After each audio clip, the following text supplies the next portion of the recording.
Good evening. I'd like to call this regular Board of Finance meeting for Monday, December 18th, 2023 to order. First item on the agenda, public forum. Anybody wishing to address the board in public forum? Hearing and seeing none. Move on to item number 2, approve the minutes of the regular meeting of November 20th, 2023. Do I hear a motion to approve? So moved. Second. Any comments, corrections?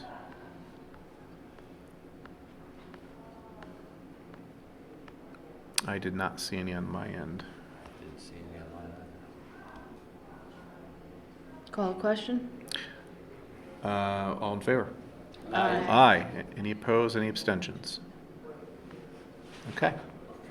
Thank you all. Item number 3, correspondence, standing building committee minutes.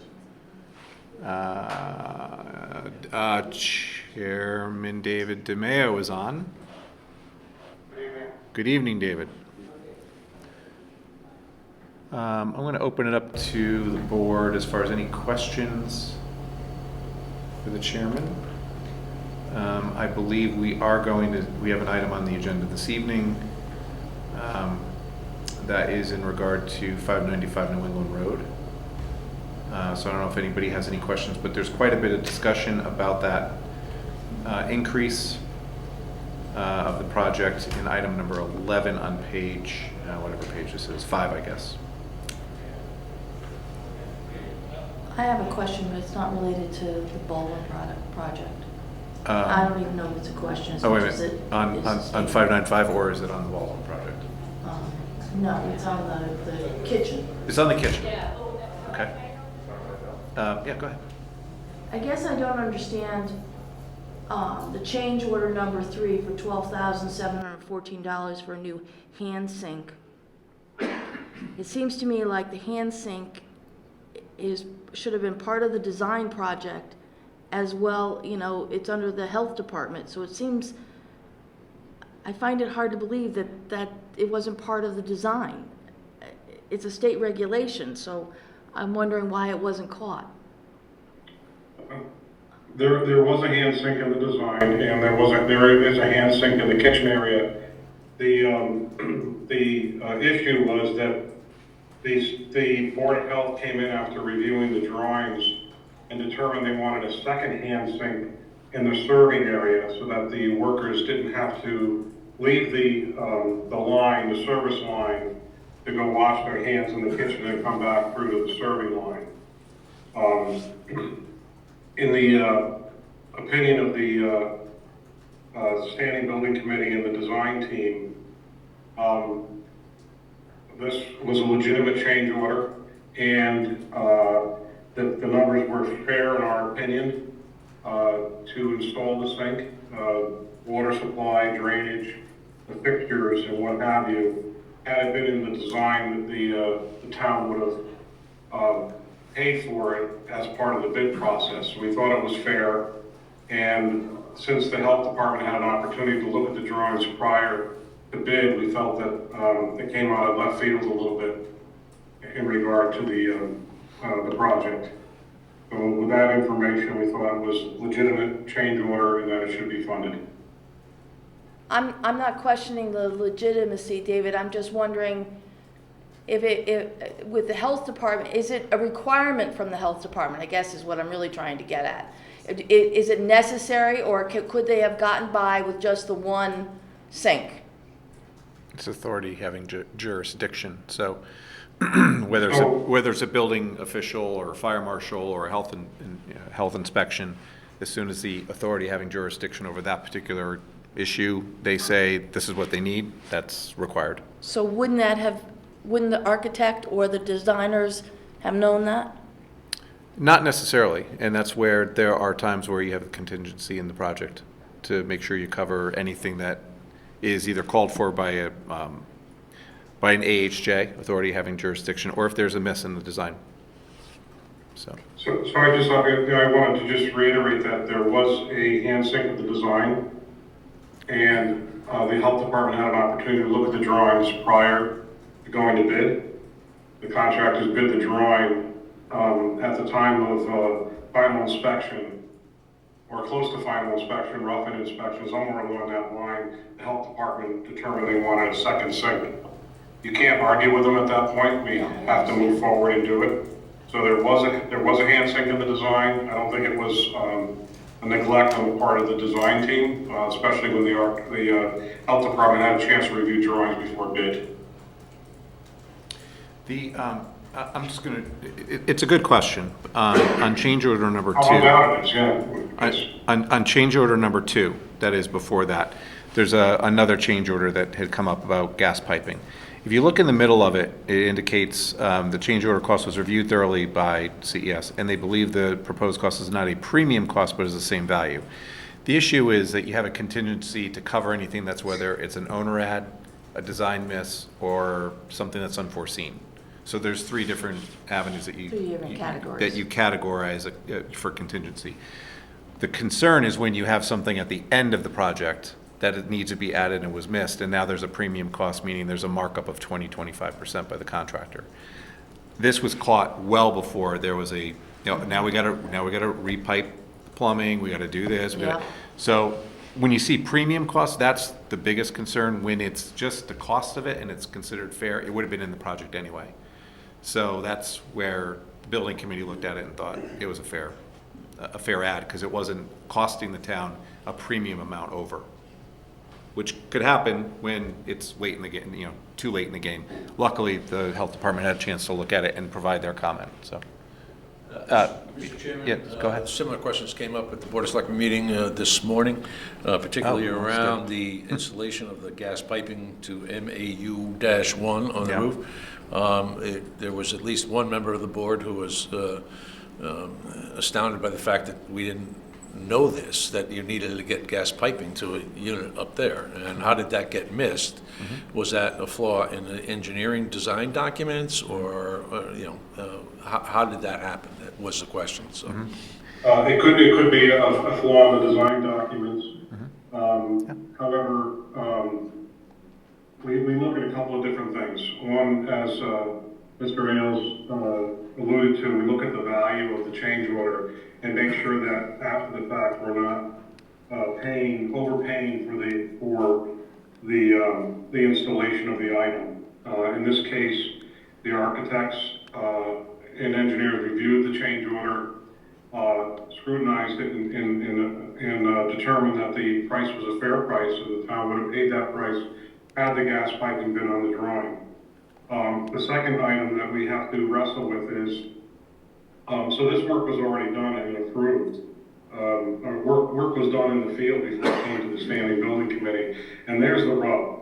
The contractors, and that aren't necessarily at fault. If they bid the documents, it appears there wasn't a RFI during the bid documents, or someone may have asked a question about gas piping.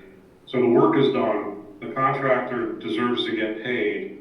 At this point, we're approving a change order for work already completed, which is something that we have to review in our processes. But regardless of that, we can't, we deny the change order. The next step is to go into negotiation or some kind of litigation. And we have to look at the value of litigation versus the value of the change order. And, are we going to spend money with town attorneys and back and forth for something that the town would have paid for if, up front in the project already? Am I making sense to you folks? Yes, you're Yeah. making absolute perfect sense. One of the challenges is the way municipal financing works is We come up with numbers before they get approved and before we go out to bid, and those are speculative occasionally at best, so they don't have all the finite details in it, which is why I think we traditionally put in between 15 and 20% for contingency on most of the projects that we go to bonding on. It's something pretty high at the very beginning, and then contingency goes down as you go further through the design process. And there's one thing that I've mentioned on this board numerous times, and David might smirk a little bit when he I don't know, we'll see if he smirks. But being in the profession, there is unfortunately, there's a belief that documents that are, design or engineering documents are perfect and 100%, and that there's no mistakes on them. And it does happen to every project. There is something that's either missed, and that's why you carry a contingency. So whether it's an architect or an engineer or any kind of design professional, it was, some things are missed. It could have been as easy. In fact, I looked at this and I thought, gas piping on the roof, it could have been as easy as literally there was a line that was not drawn and it didn't go from X to Y.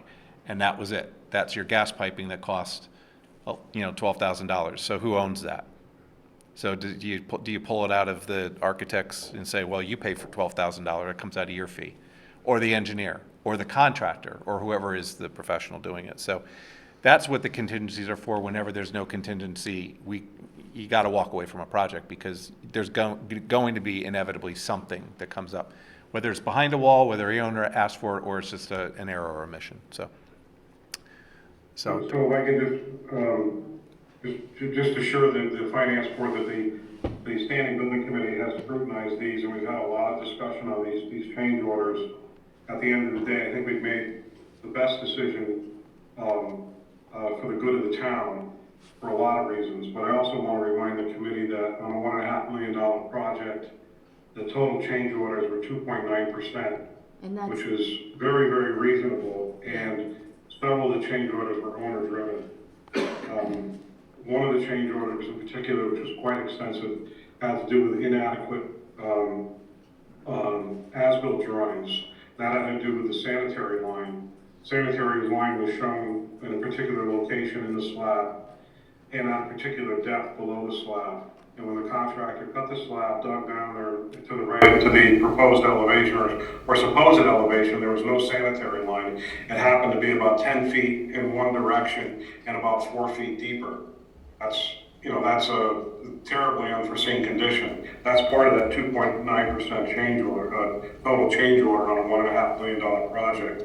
So, in light of, the fact that these are sometimes difficult to understand, the overall project went very well and was under budget even with a 2.9% change orders. So, I'm happy to address any other questions. does anybody have anything else in standing building? Hold on, I did have something here I highlighted on Baldwin HVAC project. Let me see, it's under item number 6. Repurpose existing funding left from which came in under budget needs to go to. Oh, my question on that was that I saw that there was a repurposing of existing funding left from Lakes, which came in under budget, which can get shifted. It said needs to go now to the Board of Selectmen for approval. Does that need to come to the Board of Finance too, or just the Board of Selectmen? It's on your agendas. Yeah. No, this was, Oh, different one? different. Sorry. This was Baldwin HVAC project? Or was that what we? Last month. That was last month? Last month's approval, we have, and then the second one is, Okay, and Today. the second was 595. Yeah. so the answer is yes. So the answer is yes, it does, and we already did Did it. it? yeah. I just had a moment when I was reviewing all this and Yeah. forgot. Okay. I would draw my question. And the question, I could address that one because I wanted to, show the Board of Finance that we are doing our due diligence. On item 6, Baldwin HVAC contract, we are going back to the design team, looking for assistance with that overage in redesign because we feel that they have some responsibility in a design error that clearly should have been picked up by the design team. Yeah. And, it's, as you can see, it's costing the town nearly $100,000 in additional work. And we are holding the design team accountable. What they'll come with, I don't know, but we're in discussions with them at the moment. Great, thanks. Thank you for pointing that out. Does anybody have any other questions? Building committee. We can always go back to these. I just figured while Mr. DeMeo was in the meeting, but we could always refer back to these when we get to the agenda item regarding 595. Do you folks have anything on 595 Newman Road?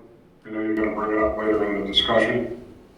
Yeah, well, you had, last month you had brought it up, and now it's before us, and I'm sure we've read all the detail to it.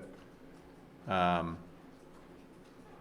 really what it comes down to is escalation since the 2018, or actually, I'm sorry, 2016 budget that was developed. Yeah, last month I didn't realize that the budget was actually that old. I thought it was more recent. The 2016 budget to where we are in 2023 with material price escalations and what have you, we felt that we scrutinized this extremely hard. We felt that this was it was a fair upgrade. So. Do we want to move this up on the agenda? To talk about it now while he's on? We can certainly do that. If someone wants to move it, I have no problem with that. So we would be, I guess, entertaining, or someone would make a motion regarding moving item number 6 up on the agenda.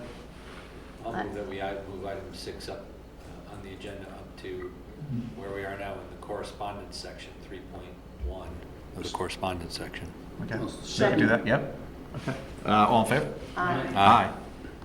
That way he's not Okay. hanging around for long. Great idea, Veronica. Okay, so that item, which was number 6, moved up. Discuss and take possible action on a resolution to transfer unexpended bond funds in the amount of $500,000 for renovations to the building at 595 New England Road to convert it to central office space.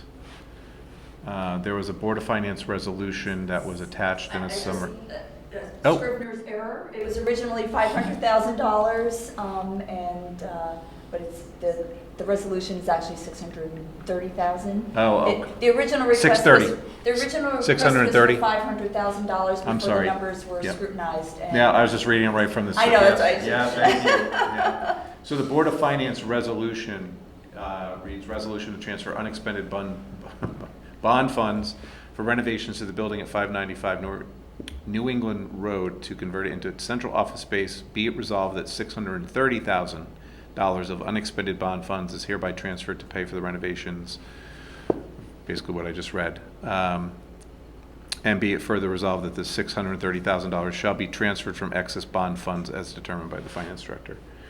The bond fund that we are referring to as Fund 216, which that summary is also attached for us to look at.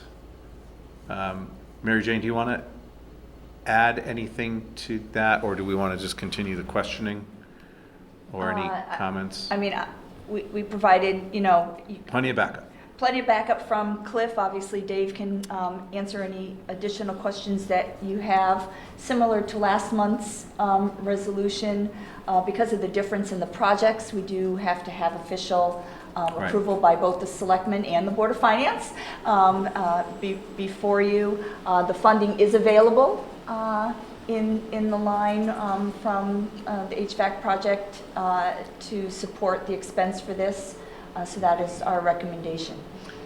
Right, and just to summarize what I'm seeing here, the transfer. So the transfer is coming from, it's actually $724,000 from the Guilford Lakes HVAC upgrades.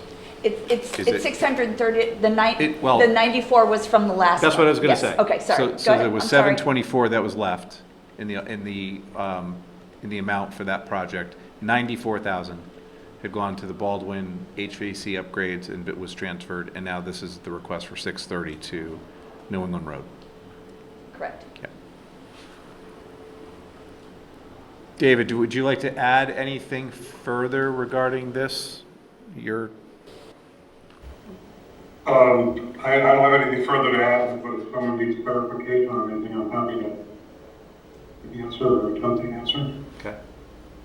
So at the Selectmen's meeting this morning, they did note that the Standing Building Committee had not yet taken any action, and that's due to the fact that we haven't moved the money. Until the money is available, the Standing Building Committee cannot take such action. So I believe it's Right. on their agenda for January. Is that correct, Dave? That is correct. January 2nd. And the number in the resolution is the result of, although the project cost increased to $2 million, the Standing Building Committee and Mr. Gurnham were able to locate an area of savings of approximately $400,000. So that's why the additional funding isn't the full. If you looked at it initially, it was a $2 million project instead of a $1 million project, but it sounds to me like it's now going to be a $1.6 million project. Is that right? They took out the prevailing wage. Right. Yeah.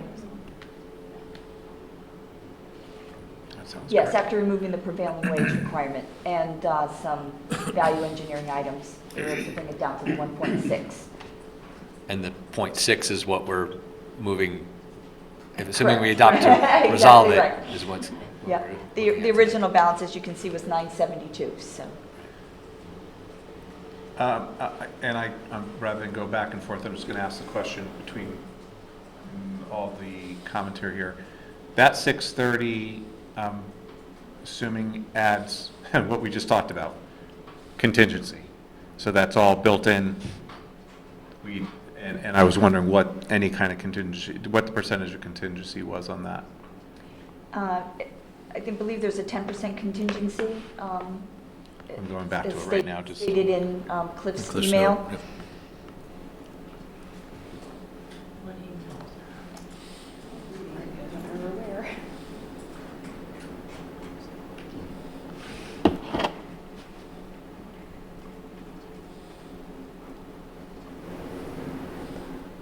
Was there an email? Well, it's the attachment at the end of, if you open up the resolution in board pack. Next page. It- Yes, right. The detail from Cliff is attached to it. I got you. Okay. There's And- all the detail. Yeah, and you okay, can so see- we're good. That answered my He question. ensures a 10% contingency as part of the project. Helps us scroll to I'm the next sorry. page. Yeah, it does, doesn't it? I didn't do it either. I didn't scroll, yeah. Okay, yeah, that answers the question. Just Bob, go ahead. Thank you. Two quick things, and one, they're, just because they're sitting here in front of us in the Fund 216. One is, it says the cost, this always catches my eye, the cost of bond issuance, $121,000. Are those fees that we're paying? No, Where's the cost? That's the bonding cost when we actually go out and sell bonds. Yeah, So we sell $5 million of bonds, and it costs us $80,000 to do so between all of the fees with the FA and all of that. It's broken down by percentage-wise against all the projects. So each project within all of our bonding, Right. our bond funds covers their own bonding fees. okay, great. And that's part of the authorization that you approve. So Yep. we have specific, especially with the school projects, we have a project cost plus a contingency plus bonding costs, and you see that broken Yep. out. So in that bonding cost are the fees we pay to our financial advisors to, Financial advisors, the bond counsel, to print an OS. Right. So, yeah, all of that. Rating agency fees, rating agency. it adds Right. up. So, and then it's just broken out by percentage of project Right. between each of the projects. And then it's this more for Mr. DeMayo, and it just caught my eye, just because I'm cheap. This magic practically doubling of the 3% fee for no additional, Mr. Lobasky. Who's that? What is that 3% fee for? That's their construction management fee. It's essentially their overhead and profit on the project. Okay, Their general conditions cover supervision, project management, and all direct costs of the project. 3% is essentially their fee or their overhead and profit on the project. okay. And that's 3% of the costs, the whole thing, that this has gone up because material costs have gone up, or because their efforts have increased? I'm sorry, can you restate the question, please? I was just curious, the 3% is based on what? The cost of the materials, or on the basis of their increased efforts? It's based on the total cost of the project, unless there's something in the bid documents that excludes the fee to be placed on some particular aspect of the job. But it's generally on the total cost of the project, and I have to add, 3% is quite competitive. Okay. Thank you. And there it is. As per motion. They're not taking advantage of the other fee, that's for sure. No, thank you, David. Thank you. Yes. All right. Is there any other further questions regarding item number 6? Otherwise, I'll entertain a motion to authorize the transfer of unexpended bond funds in the amount of $630,000 for renovations to the building at 595 New England Road to convert it into central office space. So moved. Second. Any further comments? I think it's a good idea to get the project moving along. Doubles again. Exactly. Yeah, I agree. Okay, call the question. All in favor? Aye. Opposed? Abstentions? Great. David, thank you for sticking around for that. Very much My appreciated. pleasure. My pleasure. Shall we let David go? One- Yeah.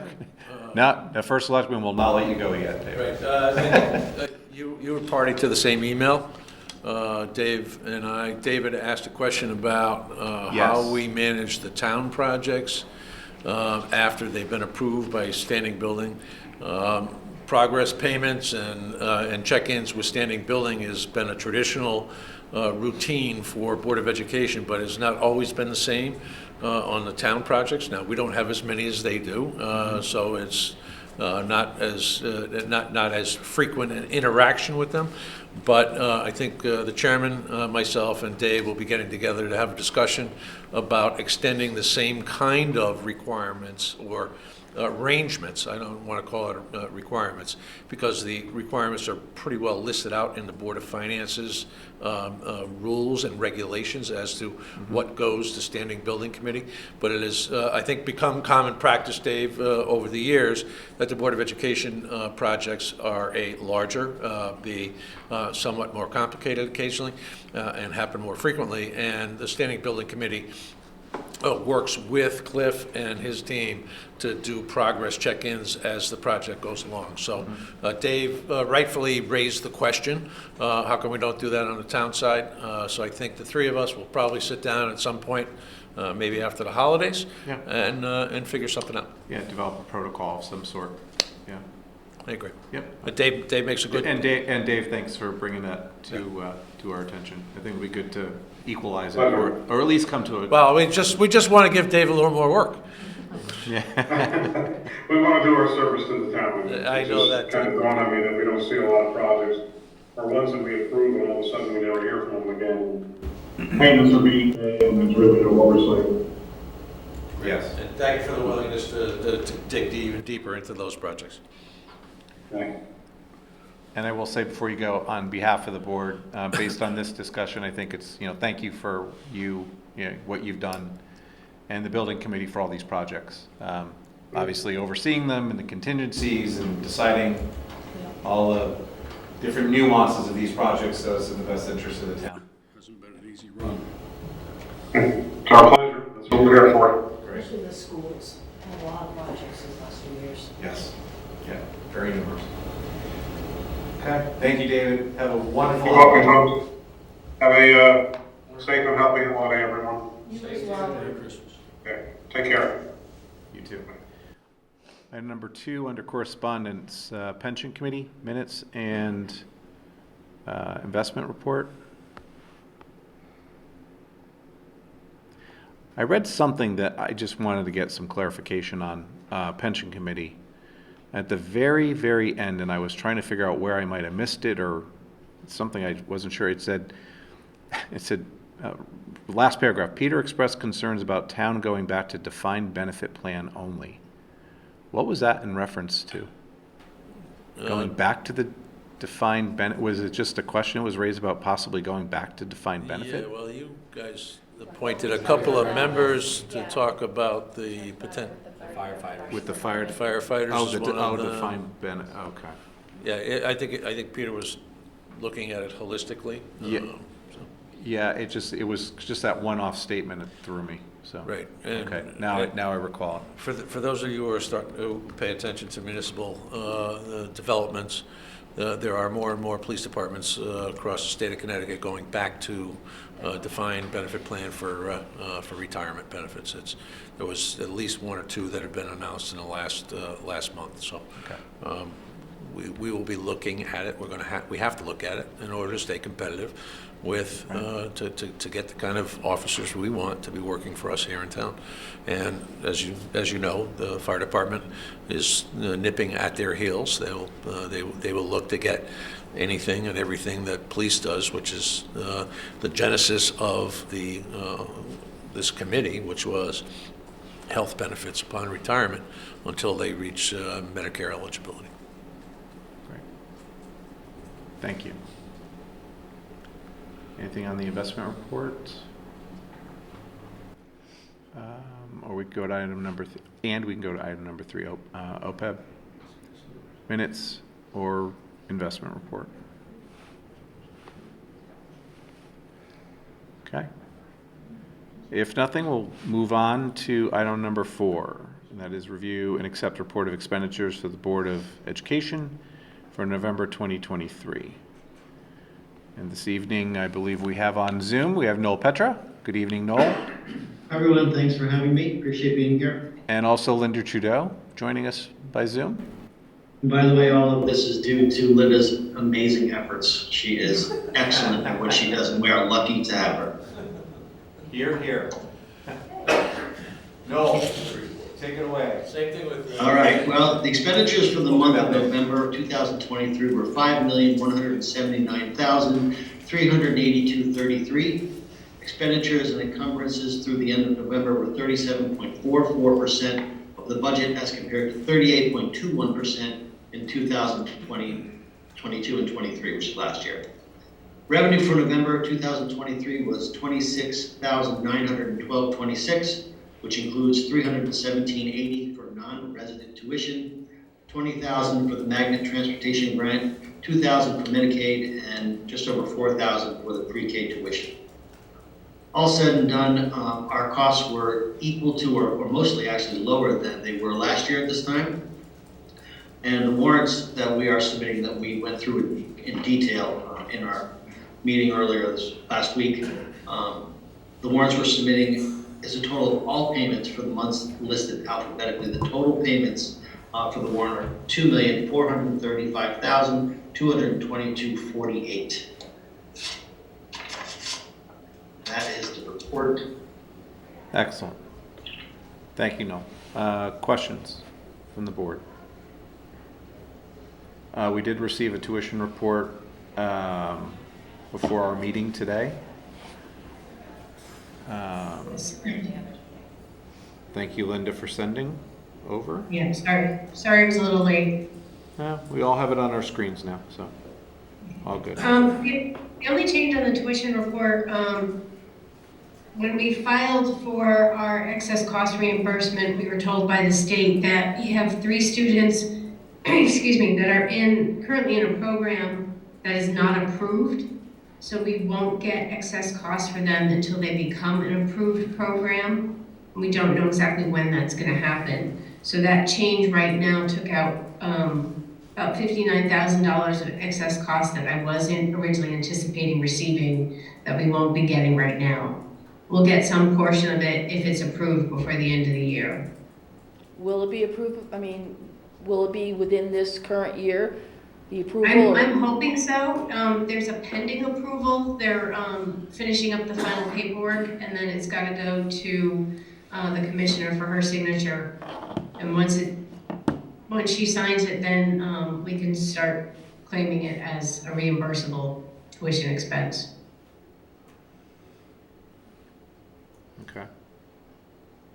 Thank you for the clarification.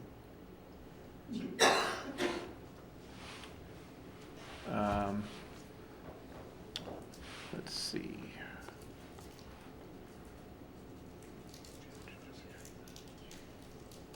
I think the only thing I actually did highlight was tuition on the report, which we just talked about.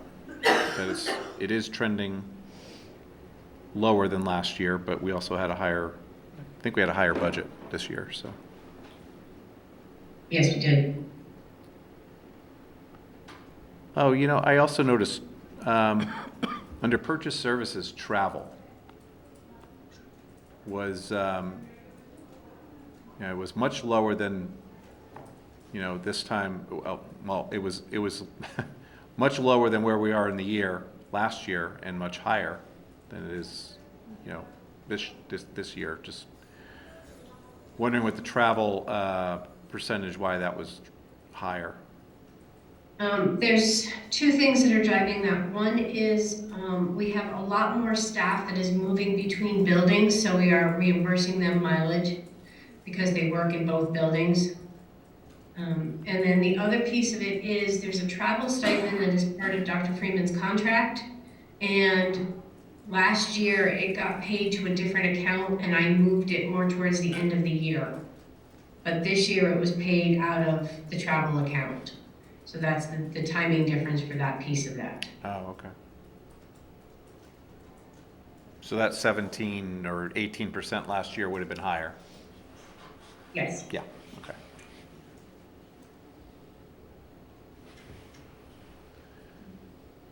Okay. Anything on the warrants? I just. Go ahead, before we Jim. move on to warrants, I note that, I bring it up from time to time, the substitute teachers again are a little bit higher. I got the email about if we know anybody who's looking for work in the Guilford Public Schools, we should try and attract them to submit an application. It's become a real issue for the town to find substitute teachers. Yeah, it's become a real issue all over the state, all over the country probably. Nobody can get substitutes. We're actually raising the rate for our long-term subs, the daily subs, to try and entice some people to come to work and be more competitive, but everybody's having trouble getting substitutes. And the teachers, they have the days available to them, they have the right to take it, so the sick days or whatever they need. So we have to try and find the subs to cover them. But there is a ripple effect when you can't find the substitute teachers, where people who are already in the building and maybe have other responsibilities are pressed into service to cover classrooms that are shorthanded. Yes. Unfortunately, we have to do that. It's, they don't like to, but that's sometimes the only way we can cover a classroom. Right.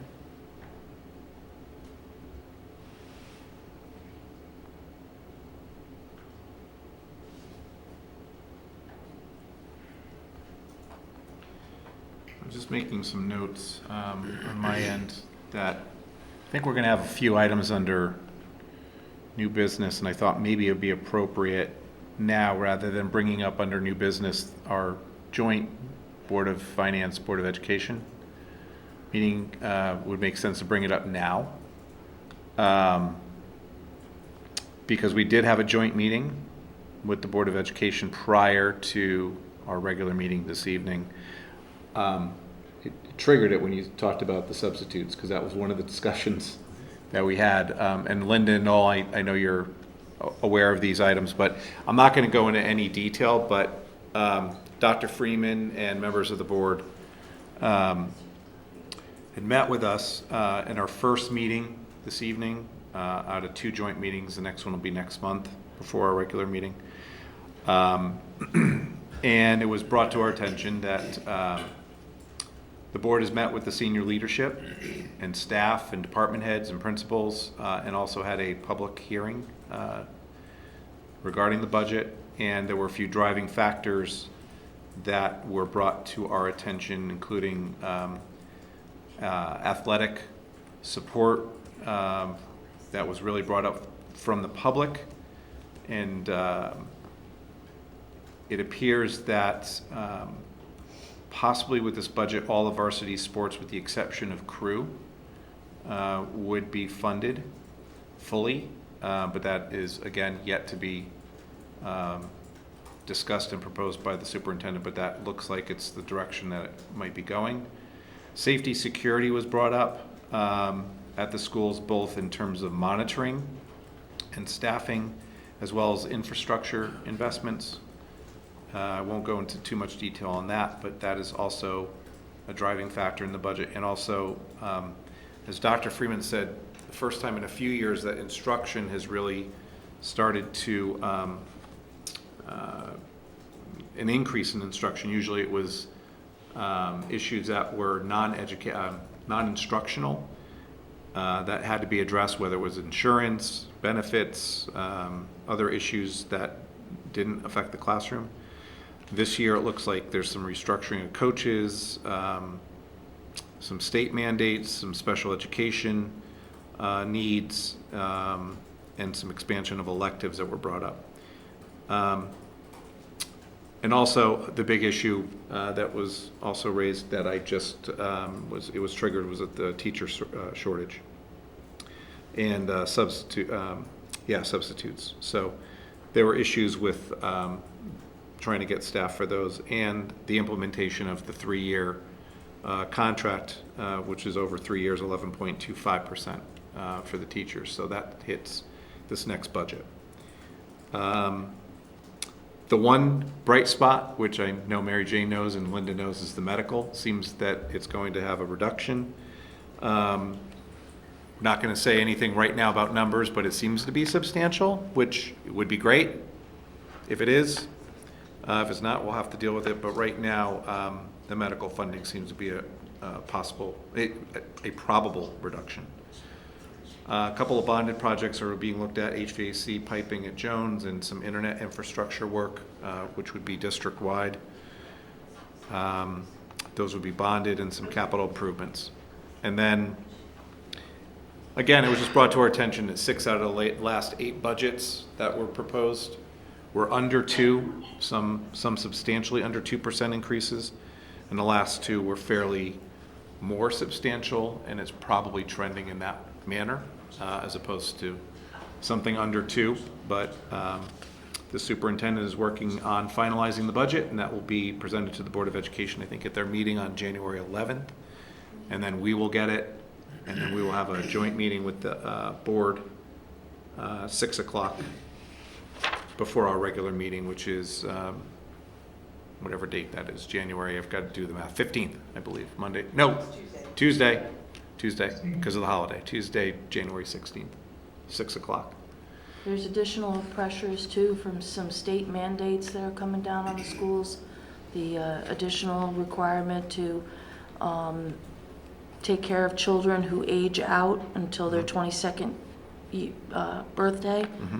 And there was another state requirement. There was one about the reading program. Right. Yep. Right. I mean, this is just the cursory meeting, so just bringing it to everybody's attention here that we did meet with them, meet with the Board of Education and superintendent. So it was very, very good to meet with them and have that discussion. So I don't know, Linda, or Noel, if you want to add anything. I know both of you were not able to attend, but are probably familiar with some of these items from the public hearings and. Yeah, I would actually. I'd like to make a comment that Please do. The number of requests for additional spending on sports was substantial. There were dozens and dozens and dozens of student athletes and parents who either emailed us or showed up physically to our meeting to request more funding, additional funding. There was no question that the town is looking for additional funding for sports. It had to be 4 times as many people as last year, and that was double the year before that. So it's a substantial request. I mean, it wasn't a couple of people showing up to ask. There were many, many people there. It was great to see the participation. Thank you. That was mentioned that it was a much larger request this year. In terms of the amount of people that came out to request. Yes. Whether that translates to a dollar amount. Yeah. Just want to be sure, I'm careful saying that the increase from the public in participation on that item was substantial. So thank you, Noel, for bringing that up. Mr. Chairman? could Yes, I ask please. a question of Board of Ed representatives? Sure. I read an article today about the state is now looking to reintroduce cursive writing into the school system. Is that, Mr. Hartman's at the other end of the table, and we labored under the nuns for a long time over in Madison, and cursive writing was a very big part of our education. Is that real? Does that have any legs? And what would the impact be to our school district? Great It's the question. first that I've heard of the requirement, but I I'm not sure that would be my first priority, but that's not my decision to make. Yeah, it may not be yours, but it might be some legislators' priorities. Megan's shaking her head, just Like with AI, you can just ask them to do make it cursive. that's to right. make it cursive, yeah, I'm not sure. how But I think that's it's relevant. I think it's reading. Well, I think that's the driver. I think what people are finding now is that we're graduating students that can't sign a document, can't sign a mortgage, can't, you know, But you just have to have so. yeah. DocuSign, right. You really only need an X. Yep. And even now, when you go to the store and you're signing that thing, it's just like you scribble, you know, so. I think it's a cultural, I think it's driven as much by culture as it is by education. It's a discipline. Yeah. I appreciate the art, I just don't think it's realistic for the workforce. I mean, the question that you ask is, what do we not teach them in lieu of teaching cursive, where That's the they'll only point. use it That's twice a year, 3 times a year? It's, Stay tuned. I think it's unrealistic about where we are. Not to be repeated outside this room and this tape, but that's classic, I used to call it classic Democratic liberal politics. Best of intentions, worst of outcomes. Well, see what happens, I guess. Did anybody else have anything else to add regarding tonight's joint meeting? Otherwise, we'll, I mean, I think you touched on a big thing even just in this, which was the teacher shortage, so that was a big piece of the, well, and it's across the board, it's staffing Right, shortage staffing, between right. substitutes and building Right. substitutes and teachers and, yeah, but it's, trying to maintain who we have and make sure that salaries are competitive was a portion Yeah, of Mr. that. Chairman, I'd comment on that. At our recent CCM Board of Directors meeting, we were presented by our staff an initiative to look at the teacher certification requirements. The state has not looked at requirements in over 30 years, which it may actually go back to the Teachers Salary Enhancement Act in the late 80s.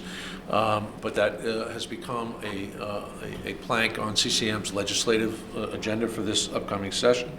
But more importantly, I had the opportunity to have a conversation with Jeff Curry from Manchester? East Hartford. East Hartford, as recently as this morning. And he is sponsoring an initiative to look at the recertification, to make it easier, but not necessarily lessen most of the requirements, but to make it an easier process for people to become certified as teachers. And there's a companion effort underway by CCM. We can't get certified assessors, tax collectors, building officials. There just is a complete dearth of programs that are graduating people through the certification process. So. That's great. great. Anything else for the Board of Education? Noel, Linda? And if not, I will entertain a motion to accept the report of expenditures for the Board of Education for November 2023 in the amount of $5,179,382.33. So moved. Second. All in favor? Aye. Opposed? Abstentions? Recusals? Excellent. Thank you, Noel. Thank you, Linda. Much Thank you. appreciated. Take care. Have a Yeah, great, good holiday. have a wonderful holiday. All right, happy holidays. Okay, item number 5, review and approve report of expenditures for town government for November 2023. Is it too late for me to add something under correspondence that I completely missed? Before you go, because it does, You just need 2/3 attitude. no, it's under correspondence. Same thing. Can't do, it has to be numbered? No, I'll do it under- you said I'll- you no. it just has to be approved by 2/3 of your Yeah. board Right. to add it to the agenda. I'll do it under new business. It's fine. It's okay. We'll move on. I mean, I think we approved it. It's a, huh? I think we We Well, took out the well- 9/16. Under correspondence, it doesn't fall under a line item, but I realize as I'm looking up and I'm looking at my emails, I wanted to make sure, and the town is coming up. We did get correspondence, I believe, about Darlene Minori,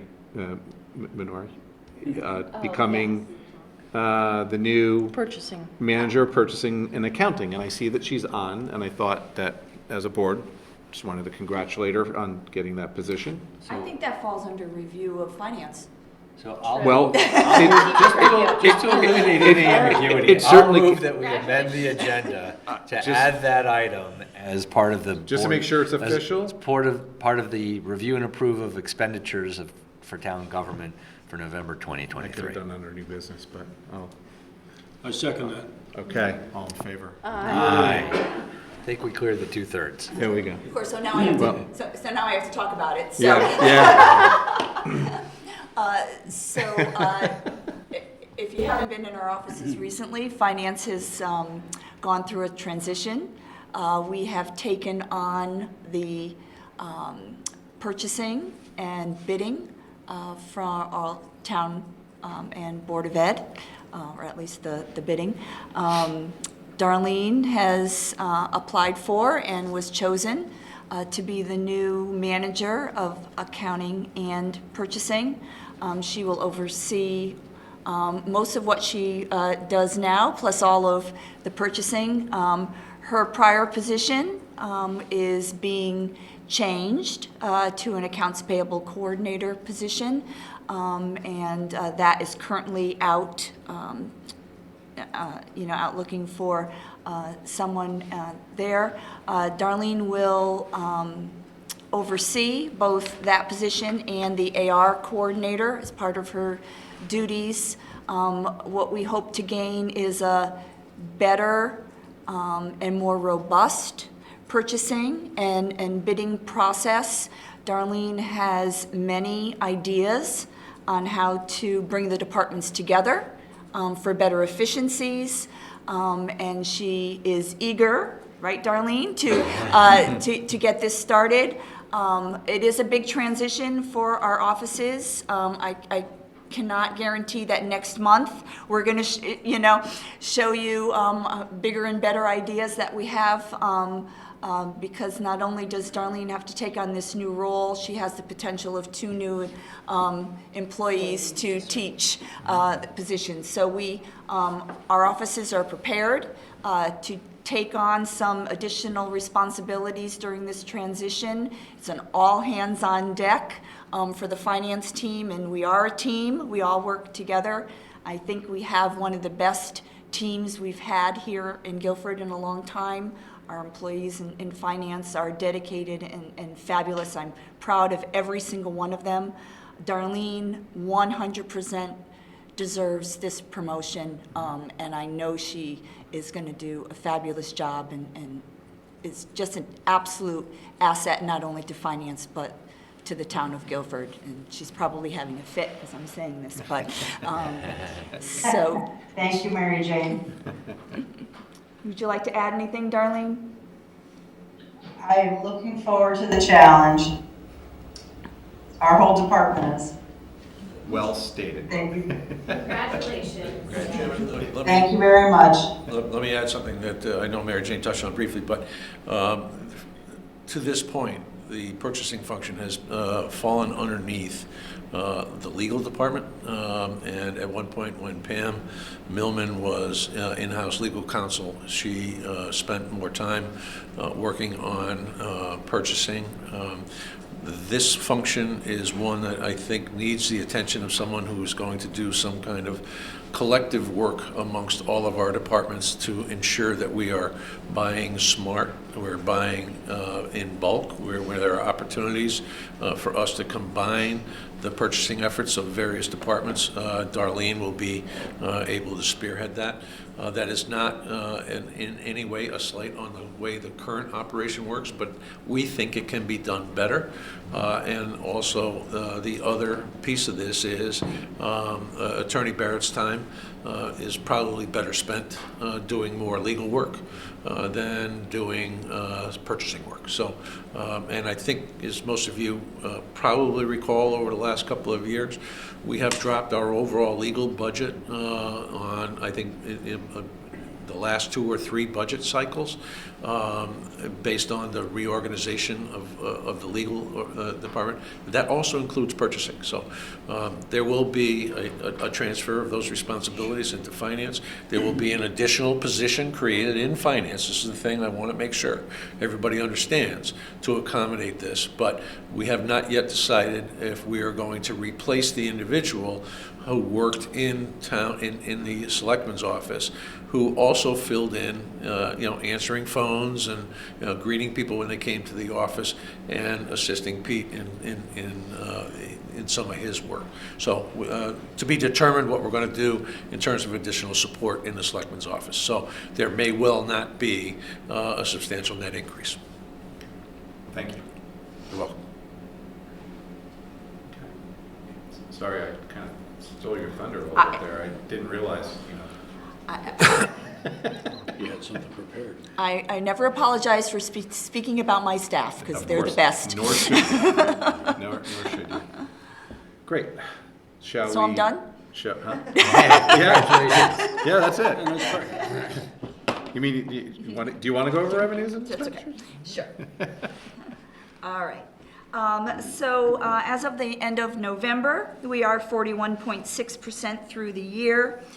For 2023, we're at 55.7%, slightly less than we were last year, 57.2. If you remember correctly, we have increased many of the budgets, which makes for that difference. I'm going to start off by tooting our own horn once again. Finance has surpassed its budget already at the end of November, and still going strong. We did have discussions this morning at the selectmen's meeting, very preliminary, as to how we'll move forward with the 2025 budget for interest, but clearly we are right back to where we were, and even more than prior to COVID. But I will have to also mention, as we've talked about before, the selectmen have indeed exceeded their budget as well. I was remiss this morning in saying that. That, as we've discussed, that's the sale of equipment, that we have surplus equipment. All the other budgets are doing very well. Tax collection is over 50% already, which is where we look for that to be by this time. All of our revenue budgets are doing very well, and I will entertain any questions you might have.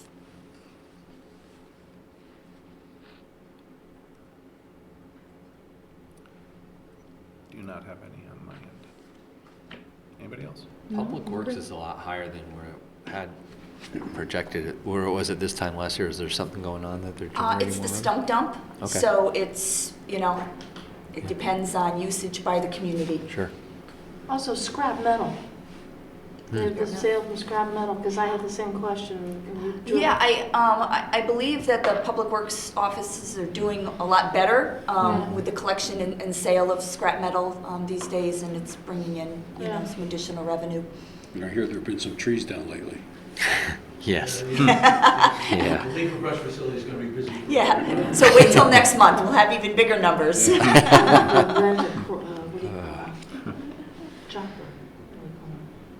Okay, if nothing else on revenues, we'll go to expenditures. Okay. So again, we are 42.4% expended through the end of November, a little bit lower than we were last year. Most of the departments that are over the 41.6% are due to encumbrances that are outstanding and the timing of expenditures, which we have been discussing the last few months. I do like to specifically speak of fire, since that is the department that we spend a lot of time deliberating on for their budget. They're 44.6% expended their budget. If you take out their encumbrances, they are exactly 41.6% expended. Their replacement salaries, if you look at the detail, are slightly elevated. The regular salaries are lower, which accounts for the need for the replacements. So at the moment, not as much concern overall, but we continue to monitor that monthly.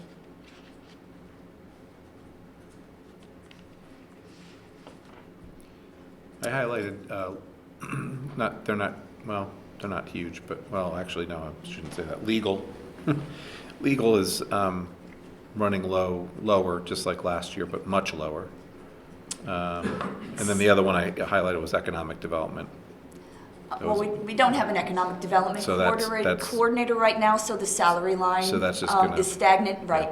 As far as legal, those Okay. expenses are cyclical. So we did budget additional money for continued appeals from the reval. We have some labor issues in there. We just haven't used that money yet, and typically, legal bills are always a couple of months behind, so we tend to have to catch up with those, so. Okay. MJ's absolutely right. We're going to see the effect of the reval in the second half of this fiscal year. Jeff, who does some of this kind of work in his private practice, understands that the timing on these things takes a while to work its way through, particularly those that wind up going to court. Right. Courts move slowly. Up, glacier pace, right? Glacier pace. Anything else on expenditures? Otherwise, we can move to the warrants. Special fund first, and then any of the other warrants.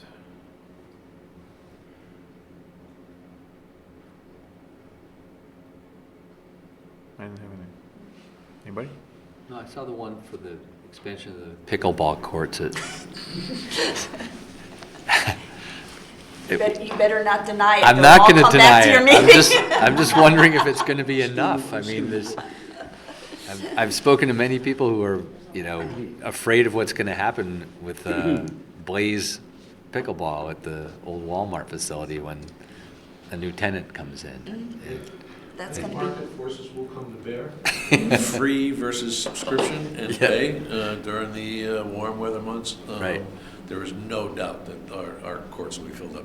And I think this most recent, one of the more recent activities that took place up there, for anyone who was a skateboard aficionado, they have relocated the skateboard. They moved it 90 degrees. Yeah. They just Yeah. rotated it 90 degrees to make more room. Yes. To pick up that room. It was- Yeah, and they did a great job. Great. Thanks, Bob.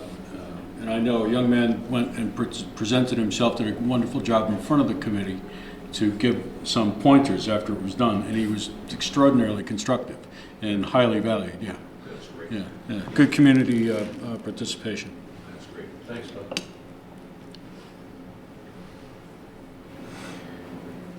Anything else on warrants?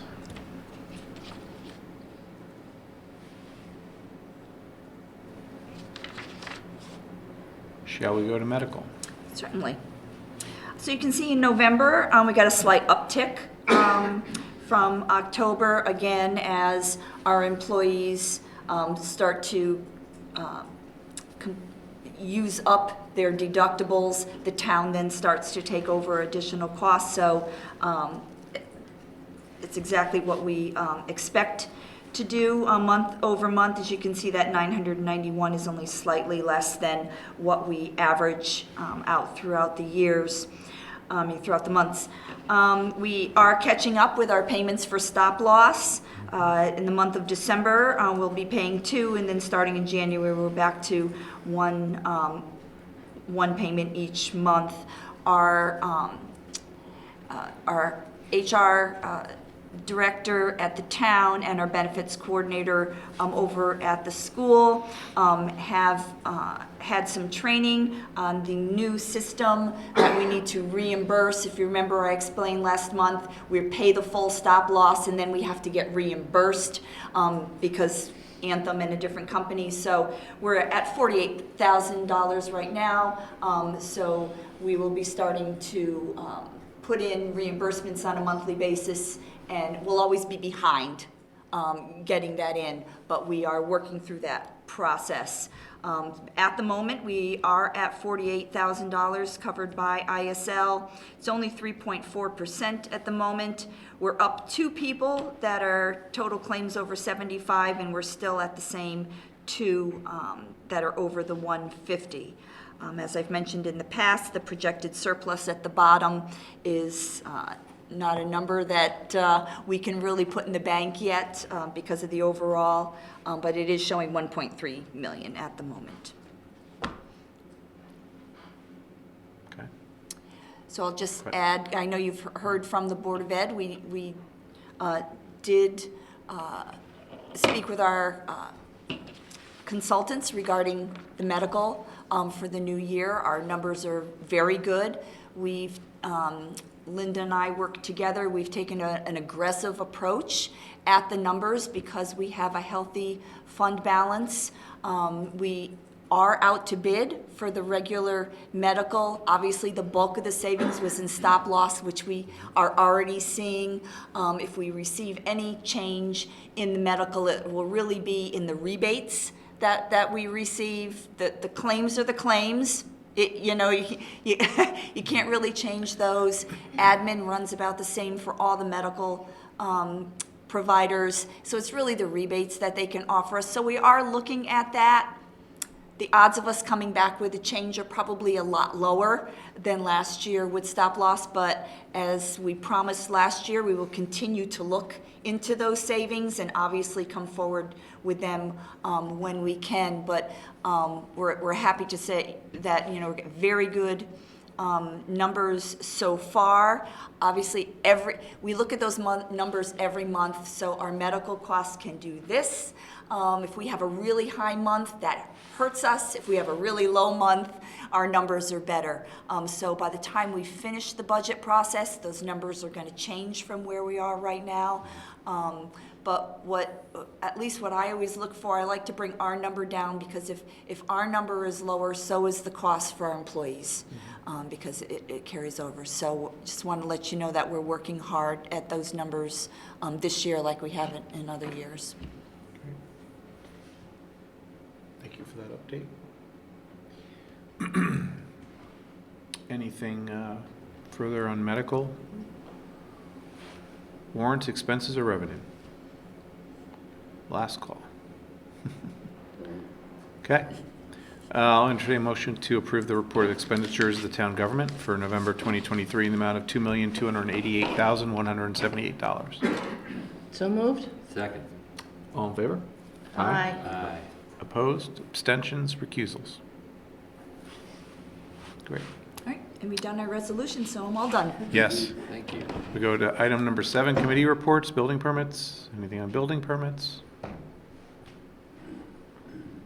Item number 8, old business. I actually already brought up the joint budget meeting, so don't have to do that. Is there anything else under old business? Otherwise, move to number 9, new business. The only item I had, well, actually I had another item, but I don't know if our first selectman wants to discuss this. Sorry, throwing him right into the fire here. There was an article in the paper that I think we all read about the, I believe it was the selection of spending on the ARPA funds. And unfortunately, one of our colleagues is not here tonight to, hopefully he read the paper, that the Guilford Foundation, I believe, has made their selection of funding allocations. And I did look at it to see, and it was very well, I mean, it seems like everyone got something. And it sounds like it was a very successful process. 34 of the 36 applicants Right. received some level of funding through it. The $1 million is it turns out to be a real number. If you look at what some of those organizations got, it's pretty significant. Let's put it in some context. Hopefully, we will agree to a budget in a couple of months that includes Human Services budget, which I think is roughly around $120,000 a year is where we've gotten it to. So the $1 million is basically a 9-fold increase over the amount of money that the town puts into those agencies on an annual basis. The Guilford Foundation puts $250,000 a year in, so that represents a 4-fold increase over what they traditionally do. And I'm really proud that the Board of Selectmen and you folks also approved us moving into this partnership with the Guilford Foundation.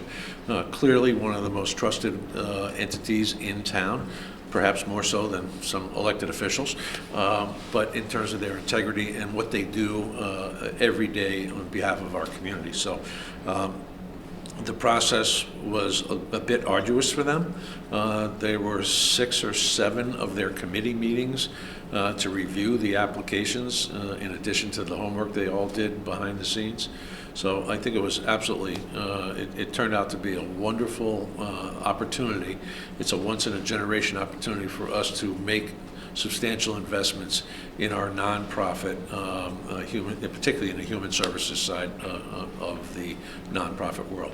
I do have to mention something that came up today that the Board of Selectmen approved and would like for you guys to weigh in on it.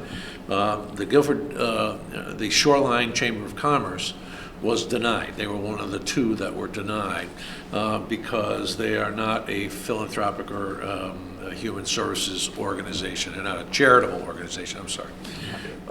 And you know, they too were impacted by COVID in terms of their ability to raise funds, et cetera.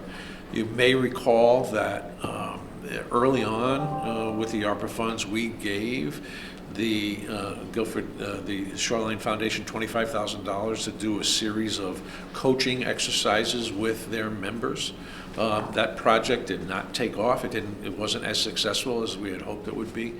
So there are $11,500 of that original $25,000 allocation that has gone unspent.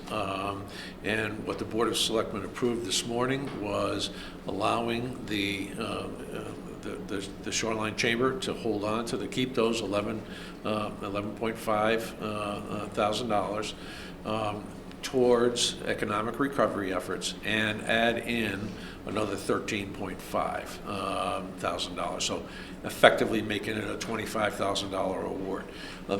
This follows something that the Branford RTM approved last week, which was a $25,000 ARPA grant for the Shoreline Chamber. Branford did a little bit differently over there than we did, and they had basically they put it on their RTM to do the yay or nay on every application. So, but nonetheless, would love for you guys to endorse the commitment we made to to Dee Jacobs and her team for another $13,500. But thank you for bringing up the Guilford Foundation ARPA project. Oh, What was interesting, we had invited some of the elected officials, the representatives. Vin Candelora was actually able to make it, and one of the things that made me feel pretty good, and I think the other members of the Board of Selectmen, was he said something to the effect of, he thinks Guilford is the only community in the state to utilize this kind of vehicle to get money into the hands of nonprofits on American. He's not familiar with any other program of this type. So I think we've done good. It just seemed, when that was all being discussed and then approved, it seemed like a no-brainer, right? I mean, we have the Guilford Foundation, and it just seemed like a natural partnership to do that. So it's kind of surprising that we might be the only one, but I don't we'll know take if that's it true or if not, that's but the Vin case. Candelora said it. Not everyone has it. Yeah, no, they don't. It's also an Good, opportunity good. to use, I mean, it was a unique format that the town and the foundation partnered together with to come up with. And I think because of that, it attracted a lot more attention than it otherwise might have if you were using the RTM example for Branford, or if we were deciding it or the Board of Selectmen were deciding it. And I think hopefully one benefit, aside from the funds going to these organizations that got it, is the newspaper articles and the list of the organizations maybe raises the awareness within the community of those organizations. Something like the, the Paul Dosty Fund, that people who support that are really involved with, but other people may not have heard about it Right. or heard much about it, and now to see that included in a list with, all the other organizations raises the profile for all the recipients, not just the ones who somebody might have had a specific interest in making sure that they receive something. So I think there's a benefit there that maybe wasn't as apparent when it was put together initially, so, yeah. And to go back to the point of what the Board of Selectmen did this morning, I think there's also members of this board that agree that it's not just the nonprofits, it's businesses that had issues, and I think that it was a good move to be able to do that. So so it has my endorsement as a member of the Board of Finance. That works for me. I can't necessarily speak for everybody else, but I think it's I think we all agree it's a good move. So Yeah. I believe.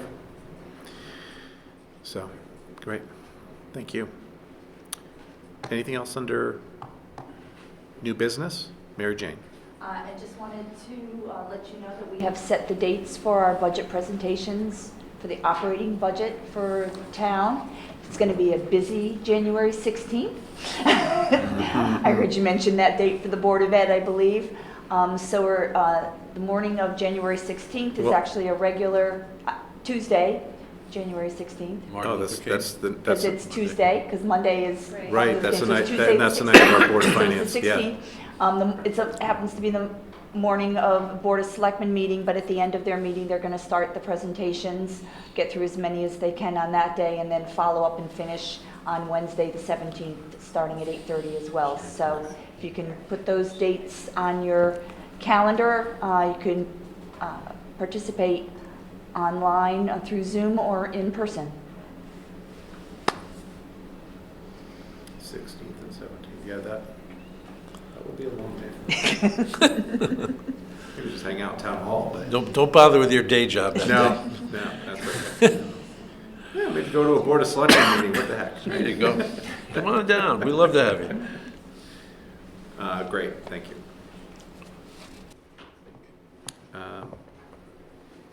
Anything else under new business? Okay, public forum? I'm looking at Zoom, just because, That's the public, right? yeah, that's what we got for the public, but, okay. Obviously, it's that time of year that I'd like to, we've been wishing it all night to our colleagues who have been joining us, but happy holidays to everyone. I know Hanukkah is, I believe, passed, right? The Hanukkah, is it still, it's passed, right? Yeah, it's passed. Yeah, So- the other night. So hope everyone had a happy Hanukkah who celebrated, and Merry Christmas, Happy New Year to everybody here, and Board of Selectmen, Board of Education, community. Covers just about everyone, so Happy holidays. get your shopping done. Yep. Shop locally. Shop local, right? Yeah. And don't wait till the last minute like me. Best part. Yes.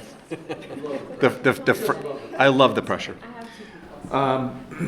Okay, so I will entertain a motion to adjourn. Move we adjourn. Second. All in favor? Aye. Aye. Thank you, Good everyone. night, everyone. Happy holidays. Happy holidays.